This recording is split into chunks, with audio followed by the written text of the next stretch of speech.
Okay, this lecture is going to be about the six dynasties, the Sui and the Tang dynasties, although I'm mostly going to concentrate on the six dynasties and the Tang.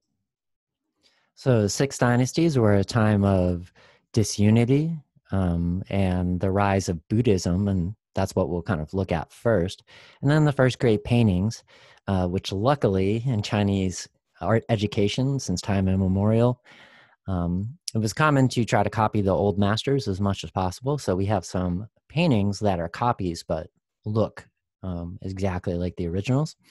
And then the Sui and the Tang dynasty, and I'll concentrate on the Tang here. The Tang is generally considered to be the golden age, and this is both by Chinese historians in some ways and Western historians. But it's also seen kind of like if you think about how Western kind of popular history especially thinks of the Roman Empire, where it's a time of great power, but also of great decadence. And you can see that in some of the ways that the Tang Dynasty is talked about. It's a great expansion of the Chinese Empire, but it's also a time where leaders certainly weren't living according to Confucian ideals. And we'll see how that sort of way of thinking was even common during the time. And during the time of the six dynasties as well, and we'll see it work out in the art. So in the Tang Dynasty, you see lots of color and lots of focus on elites, especially royalty. And then we'll start to see towards the end of it develop this somewhat of a conflict or at least like a dynamic between the court versus the Wen Ren painters. So the court painters are people that work for the wealthy, work for royalty, and then Wen Ren painters are ones that are educated. During this time period, we start to see the civil service exams. So people can get pretty good jobs and they can have time away from that job to be able to make art. So the Wen Ren consider themselves to be making art for that sympathetic responsive qi instead of from money. And kind of like if you can think of old punk rock musicians or underground rappers or something like that, they think that they're somehow better than people that do things just for money. So six dynasties, it's following the Han Dynasty. And the Han Dynasty is generally seen by historians as being this kind of area of stability. So in some ways like the Roman Empire again. But the end of it, the six dynasties is a period of disunity, hence the name. We don't have quite the centralized power we had before, but eventually the six dynasties, we're seeing a lot of land under the control. And then northern marauders, and they're referring mostly to people that live in the steppes in what is now Mongolia. And that had been an issue before, hence the Great Wall of China.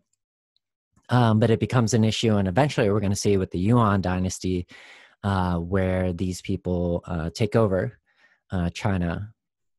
So Buddhism, it was widespread by the 4th and 5th centuries, although it had appeared in China quite a bit of time before that, and synthesized with Taoism and Confucianism. And we start to see new forms of Buddhism that are influential, especially when we talk about Japan, but also in other places around the world. So Sherman Lee talks about Buddhism, and he says, a noble literature, a beautiful religious art, aesthetically satisfying ceremonials, the appeal of the peaceful monastic life in a troubled age, and the promise of personal salvation. So Buddhism has a particular similarity between Islam and Christianity in that it's one of those religions where everyone can practice it in the same way. So the elites would be interested in this noble literature, beautiful religious art, blah, blah, blah.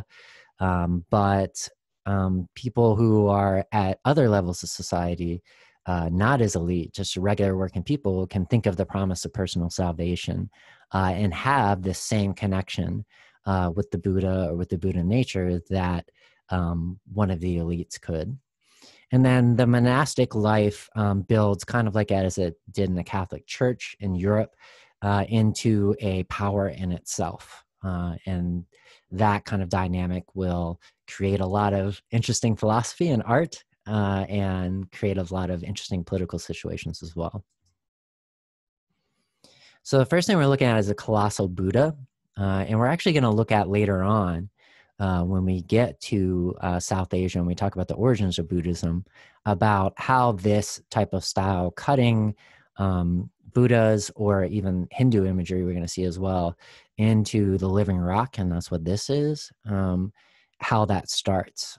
So this is influenced by some of those, but it's also some of the art that is it's very influenced, and you'll see this later on, by the art that's being made in India, what today is India, South Asia, but it also has some characteristics that are particular to China. So how this style came is through the Silk Road, like a lot of things came, like even the ideas and literally monks sometimes. So Buddhist monks knew other rock-cut temples. So again, like these types of temples are made out of, this was just solid rock, and everything that you're seeing before you was carved out of this solid rock, and this was basically a cave that was made and then carved in detail. This was known as the Yanggang, which means the cloud hill. Emperor Wen Cheng, who was a Buddhist, was the sponsor. His father had actually persecuted Buddhists, and we'll kind of talk about Buddhist persecution a little bit later on, but with different stakes. So monks and nuns are the type of people that are working on these types of art, and it would be a lifetime project for many, many monks and nuns. There's 53 caves. The Wei Dynasty rulers, they kind of saw themselves, of which Emperor Wencheng is one, they saw themselves sometimes as the embodiment of the Buddha.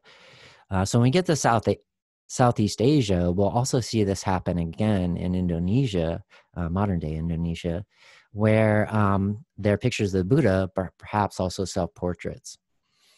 So this originally looked quite a bit different. And again, when we get to Southeast Asia, we'll kind of see details with that.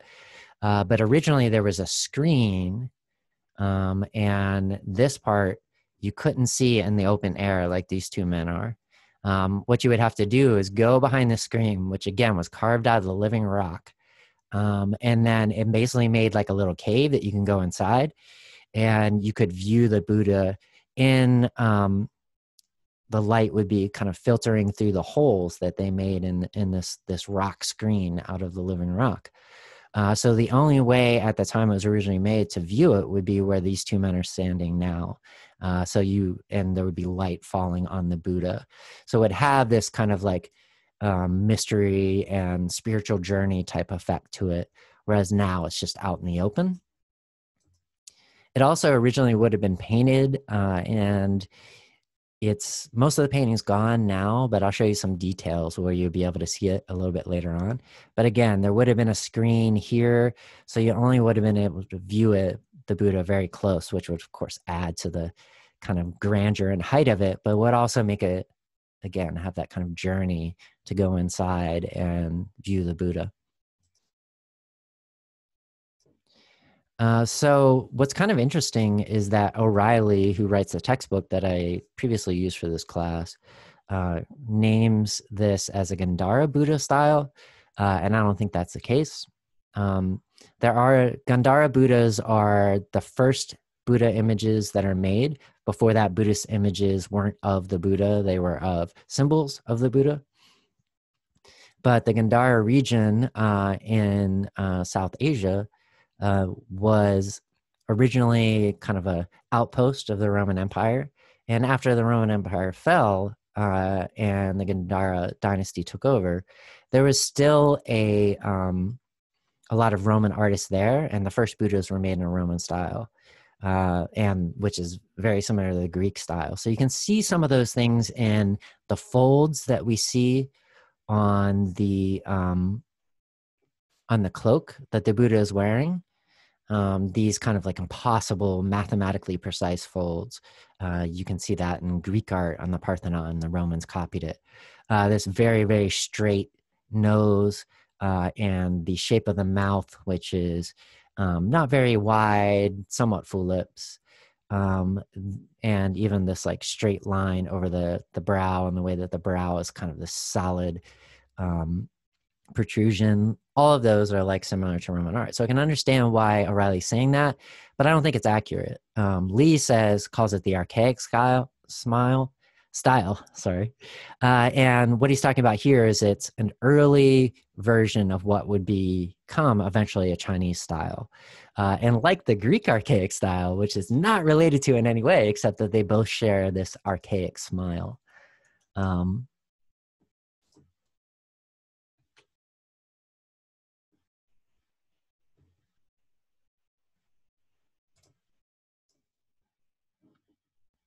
And the reason why he calls it the archaic style, it's actually influenced more by some of the styles that we're going to see that are popular in India at that time, where instead of having the gandara style, which looks like Roman art, you have these folds, but you can see how it's much thinner and kind of close to the body.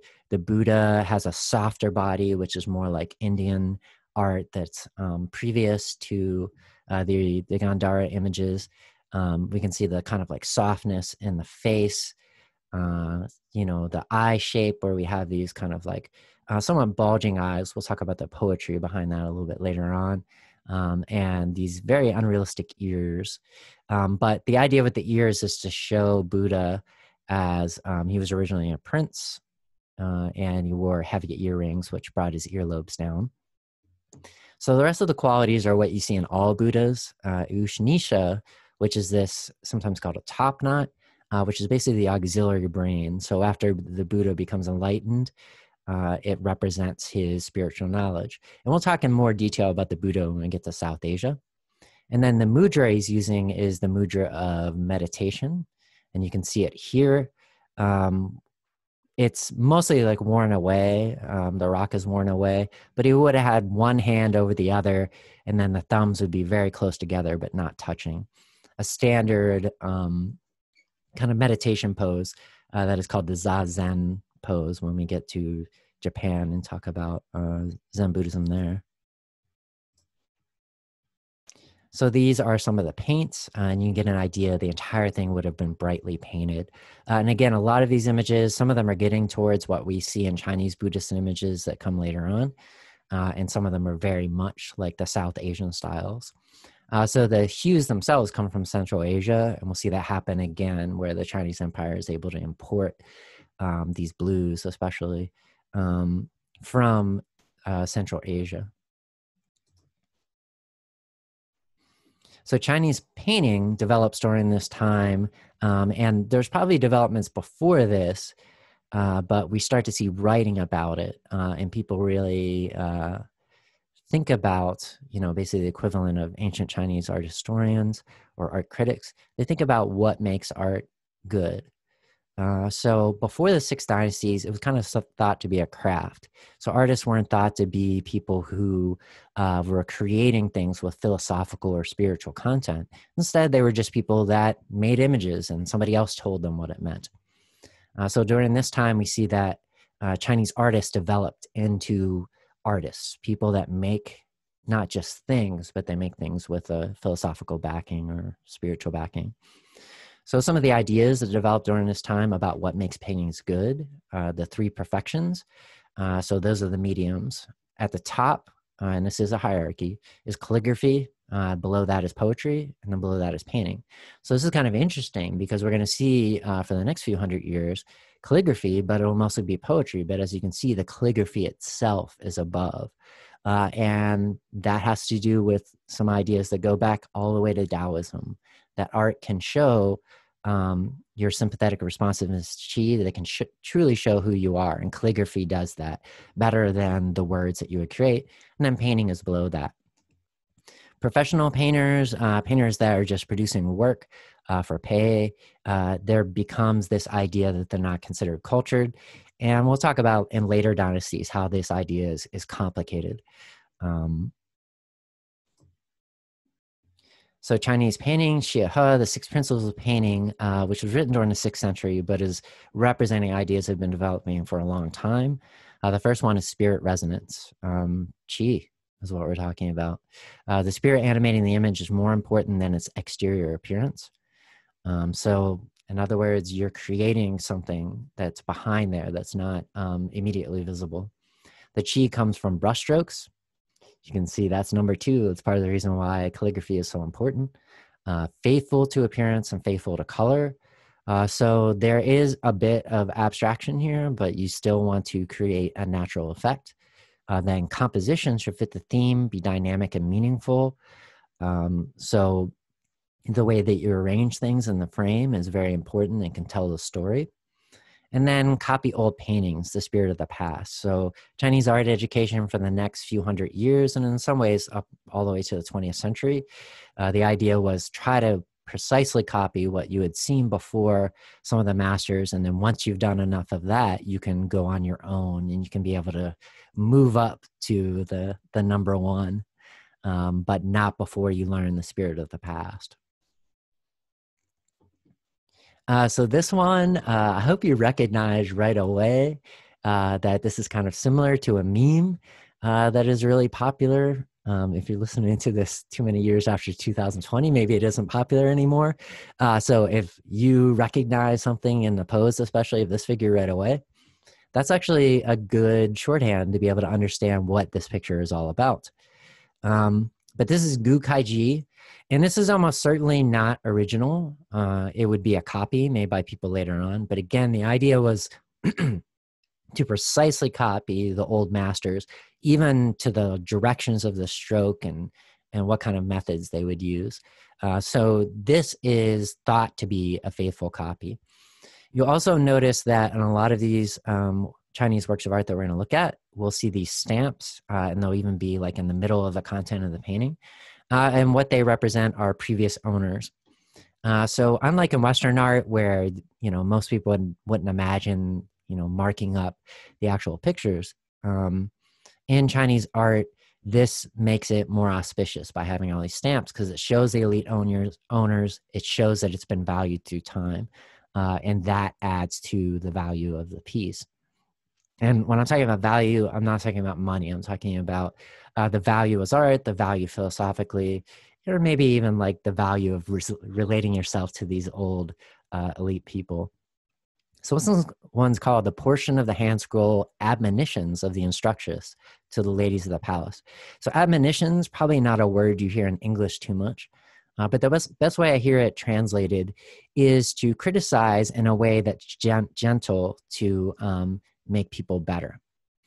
But the dynamic that's going in this one is something, again, like the form of this figure. You probably recognize a meme. I think you'll also recognize the gender dynamics that are going on here. So what it says, the poetry on this, is happiness cannot be defiled, affection cannot be prejudiced. Prejudice results in disdain. If love is taken to the extreme, then it will change. When something reaches fullness, it must decline. This principle is immutable. The beauty who thinks she is beautiful is quickly found fault with. Wearing thick makeup in order to please, this is what the gentleman despises. Breaking the bond of favor mainly comes from this. And usually when I ask about this piece of poetry and then relating it to this, or even relating it to the Drake meme, where it says, yes, I want this, and no, I don't want this, people can see modern day gender dynamics where women are supposed to look beautiful, but it's supposed to look natural. The beauty who thinks she is beautiful is quickly found fault with. So if she's too interested in looking beautiful, that's a problem. Wearing thick makeup in order to please, this is what a gentleman despises. When it reaches its fullness, it must decline. So basically what they're saying here is that feminine beauty is for young women and not for older women. So I think you can recognize these dynamics. Think about people who, like men who go onto Instagram and say, oh, she wears too much makeup. I love this other one that looks so natural, who is also wearing lots of makeup. So it's this kind of like very patriarchal way of looking at women, that they are supposed to fit into this very narrow space. And that narrow space is dependent on their age, and they have to stay away from looking beautiful afterwards. So a very patriarchal way of looking at it.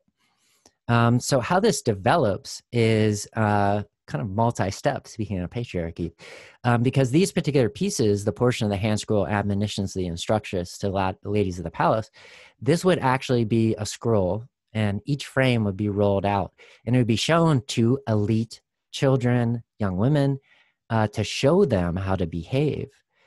So these kinds of judgments that you see, they're kind of teaching young women from early on that this is what they're supposed to be. This is the box they're supposed to fit into. So it illustrates the Confucian poet Jiang Hua about the Empress Jia and Emperor Hui. The poet who was writing this, so Gu Gaiji is illustrating it, and then Jiang Hua was the poet. Empress Jia and Emperor Hui is an interesting story, and it'll tell you a little bit about what's going on at the time. Emperor Hui, before he was emperor, he had an older brother, and Emperor Hui was considered to be learning disabled, or perhaps just slow or not interested. And his older brother was expected to be the emperor eventually someday.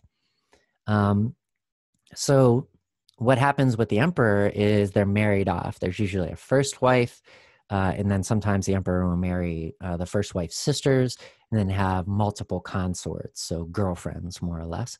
And the first marriage is expected to produce children, but it's basically a business deal or a political deal. So Empress Jia, the future Empress Jia, her family was pushing really hard to get married to this future imperial family. Empress Jia was considered to be very beautiful, but her older sister was the one who was betrothed to the older brother of Emperor Hui. And supposedly Empress Jia, the future Empress Jia, was really angry about this because she knew that she would end up with Hui, who she knew at that time she didn't think would ever be emperor. So things kind of turned out a little bit well for Jia because her sister does marry the older man, but he dies. And that means that Hui ends up being emperor. But he's someone who is completely unqualified and can't perform the duties as emperor. So he is a drunkard. Sorry, I mixed up the stories. We'll get to the drunkard in a moment. But Hui is considered to be kind of slow and unqualified. And Jia becomes very concerned about this, and she feels like he's eventually going to be removed or deposed, and then she'll lose her power if this is the case. So she decides to have him, she pays some people and has him assassinated.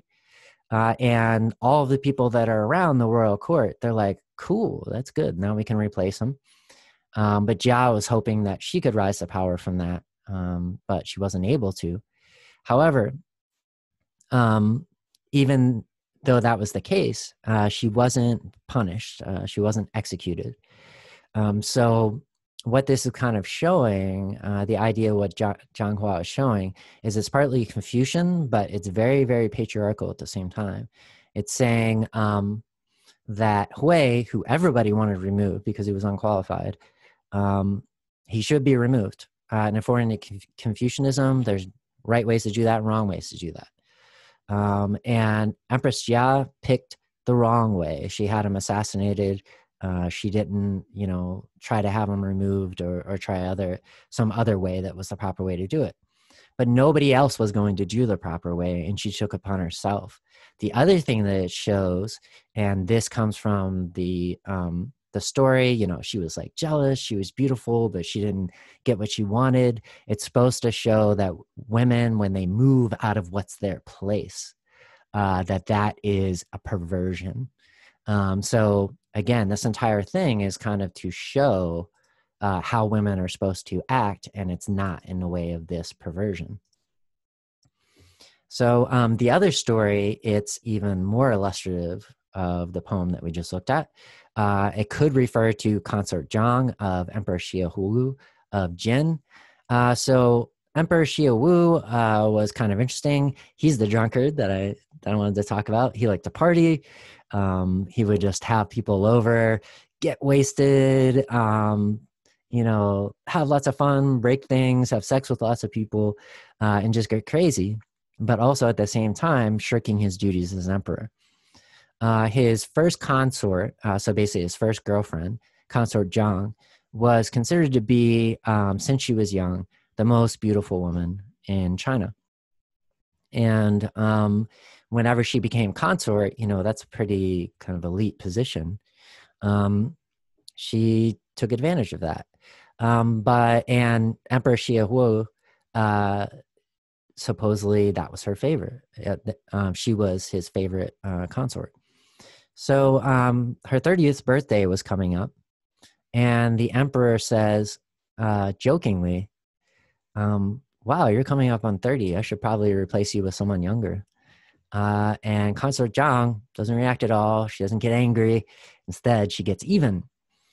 She sets up for the emperor. She pays off some of his guards and has someone pay someone else to go in and smother him in his sleep after he passes out from a long night of partying. Very easy type of assassination. And again, everyone wanted to get this emperor removed because he was basically useless. But again, we have that story of jealousy, of beauty being lost, of a woman doing a perversion by going out of her place. So part of it's Confucian, but part of it is kind of like enforcing the patriarchal order. And again, I think you can recognize how that happens in modern society. So virtue, courtly behavior, it's the way that you're supposed to act. This is teaching young people doing it. And the instructress is explaining the rules. And then the actual scroll would be done one kind of rolled out in lessons, one frame at a time. So when you see scrolls like this in museums, they're rolled completely out.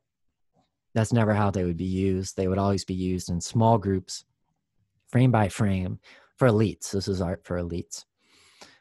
So Gu Kaiji was supposedly perfect in painting, literary composition, and foolishness. So the irony of Gu Kaiji doing this is he's kind of like our emperor who was a drunkard and liked the party. But because he was a great artist and also a man, he could get away with these types of things.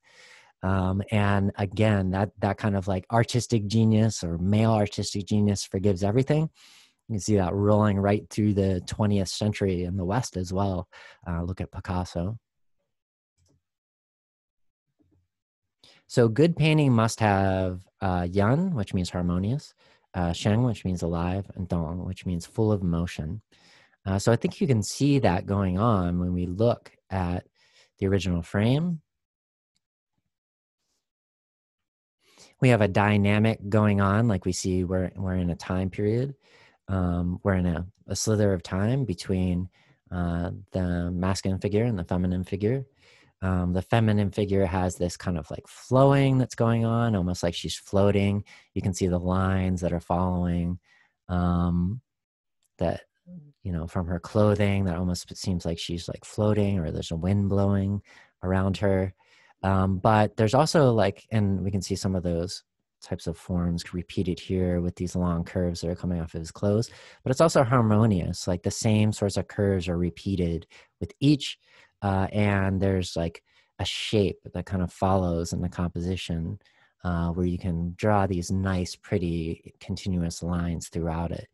So Gu Kaiji is considered by people of his time and later on as being full of all three of these things that good painting must have. And we'll see that continue throughout Chinese history, even to the 20th century. So again, you can kind of go through these yourself and look at the elements that have that. This isn't really thought to be abstract. It's thought to be something that you can do through lines, through practice. And the alive, it's a moment in time. There seems to be movement. All of that shows that something is alive.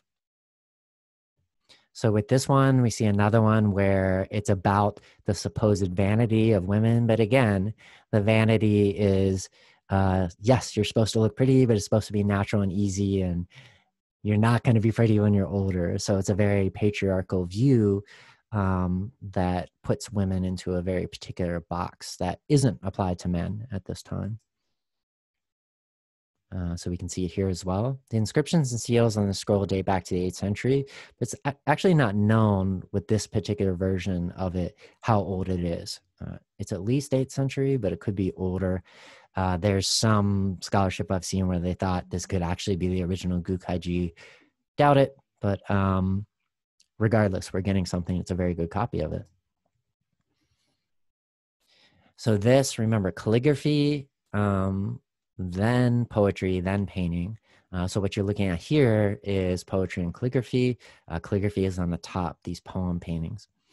So what happens in China is really cool because it doesn't really happen in the West until 1500, and it affects the West in similar ways, probably. Paper's invented in 100 CE, and that's cool because like most of the time before this, they were silk, canvas, and those are really expensive. So you're not going to practice on those. Whereas with paper, you can do a lot of different things, try a lot of different things, try to express yourself in different ways. And in some ways, it's going to move things forward, especially when we get to the Song Dynasty later on. If you have lots of chances, you can take lots of chances, take more risks. So this one, again, is known by copies. And you would think calligraphy is so personal, but they try to kind of reverse engineer in education, T and Fa, style and method. So style is what you see. The methods are how it comes about. So the idea of copying is not just copying what you see, but trying to copy exactly how they've done it, down to the point of trying to move your brush in the same way that the original had. So it develops with paper and with these kind of risks are the cursive script. Sometimes this is translated as the crazy drafting script. So not crazy, not relating to mental illness, as you know, I wouldn't use that word for that. But just meaning kind of like out there, a little wild, more than less, kind of more uncontrolled, but controlled at the same time. So the idea is by doing this, you can get closer to that sympathetic responsiveness to qi. When you get in really close, this isn't like the calligraphy that we saw earlier that's trying to communicate a message. Instead, we're seeing something that's very expressive, as from this art store quote, in the new running script, the rigid frontality of the archaic clerical structure is replaced by a fluent three-dimensionality. So instead of have everything kind of sitting on the surface, communicating the information of the letters, we see a communication itself from the form. The characters are starting to jump out of the page and say more than the actual meaning of the characters themselves.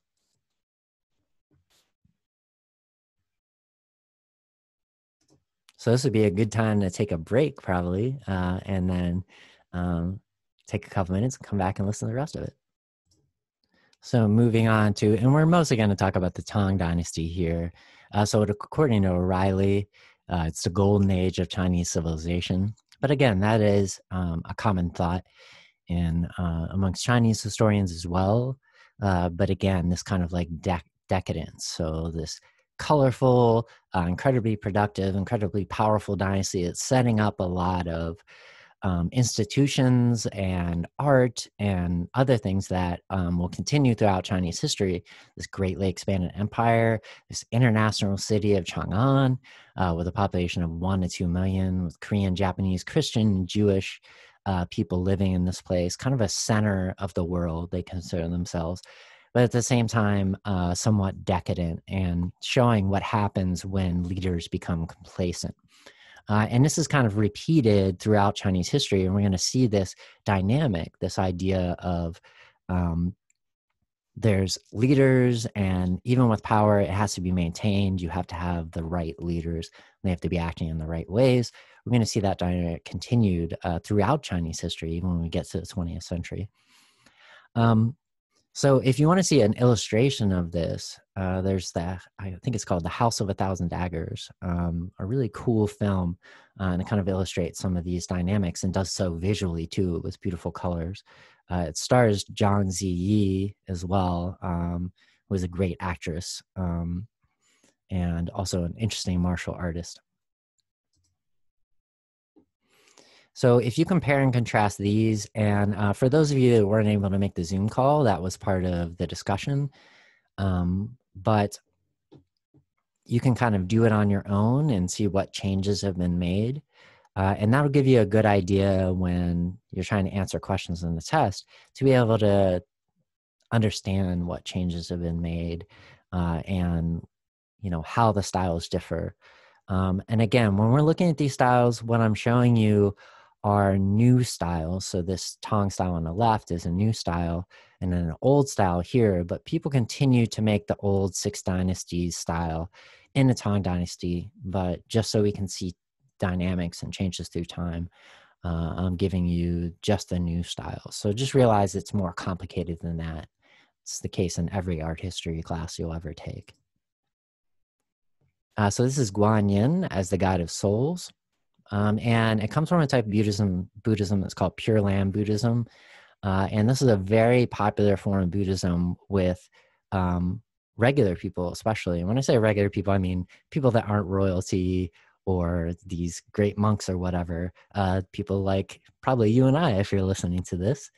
And it's also going to be the most popular form of Buddhism in Japan. And part of the reason why is it's pretty like democratic. And I'm using that in like a really general sense in that there's this idea of Buddha above all these deities and also these human figures known as bodhisattvas. And through the intervention of bodhisattvas, who are usually elite people who lived in the past and put off their enlightenment so they could bring people towards enlightenment, through the intercession of this, you can reach salvation. And it can be done in a relatively simple way. So you don't have to be some kind of monk sacrificing your whole life to be able to become enlightened or just reach salvation. So what's generally done with these bodhisattvas, since they are people who are kind of bringing everybody into enlightenment, they tend to show androgyny or even be genderless or all genders together. And the idea is to illustrate this idea that everybody can come in. So universal celestial love. Doesn't matter, man, woman, everywhere in between, the rich, the poor, the elites, the workers, everyone. So that's kind of what the bodhisattvas illustrate. So sometimes you'll see genders attached to Guanyin, either a masculine or a feminine gender. But a lot of times that doesn't really illustrate what's going on. So with this one, Guanyin is shown in their heavenly mansion. And the crown is the Amitabha Buddha. It represents pure light and then a jar of pure water. So let's get a little bit closer into the crown.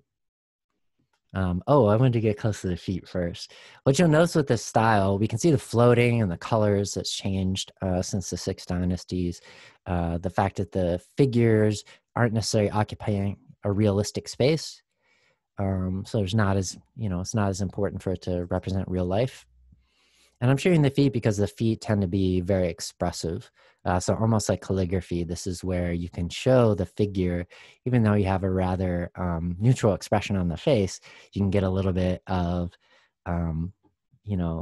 expression or even dynamics or movement or even like emotion from other parts of the body.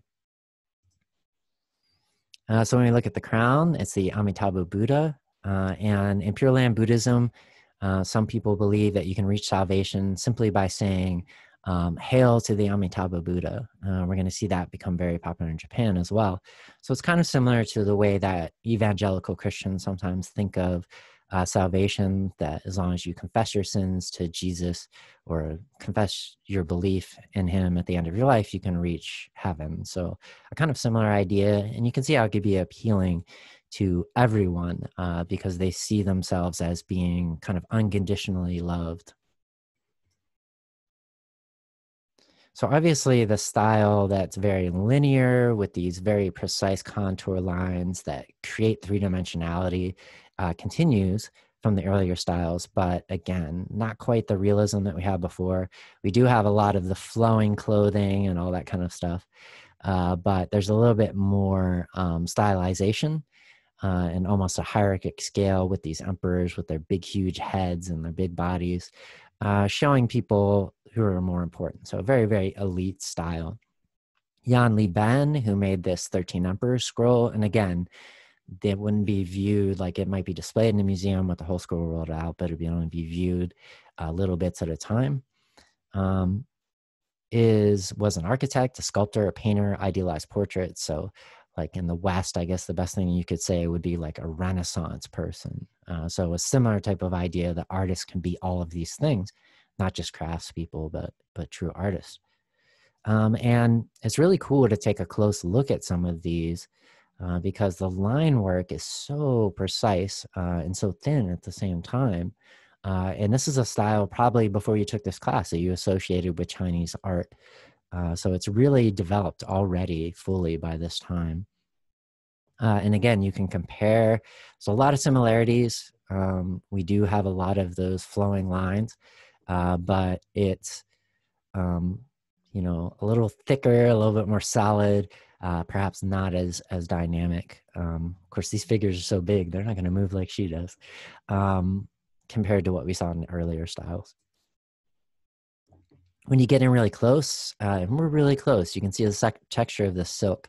You can see the incredible economy, but there's lots of visual information in these contour lines. So that's kind of like, this is not exactly a trick, but it's one of the essential things that you have to learn to be able to do this style of art, is to be able to create that three-dimensionality, those implied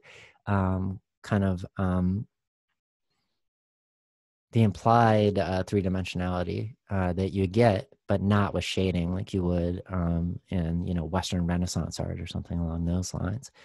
So it's pretty difficult, but people can learn it over time and they can get it in singular strokes. So these pieces, they wouldn't necessarily be done very, very slowly and deliberately. They would be done in a relatively short period of time, but being able to create these contours comes with practice. And getting close into the fingers, those long fingernails, showing the elite status of the emperors in this one. So this last one I want to show you mostly because I find it fascinating, but also to bring us back to tombs, so perhaps we get a little bit of connections. It also illustrates the Tang Dynasty very well with this like huge amount of saturated color that comes from new mediums just to create this saturation. So these pieces are known as gem mushu, which are tomb guardians. The color in this one is kind of unique.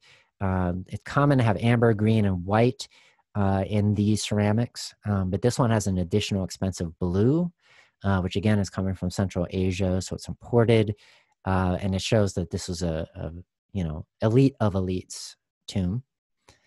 These figures are made in twins, and they face the cardinal directions. So you would have the two that look like this, and they would face either north-south or east-west. And then the other one I'm going to show you, same thing, either north-south or east-west. These are earth spirits or Qi Tu, and they will act as protectors of the tomb. When we look at some of the Buddhist temples, and actually the Buddhist temples from this time period, we're going to see those in Japan. And I'll explain why we're looking at them in Japan and not in China. The main reason is they're not there anymore in China, and they are there in Japan.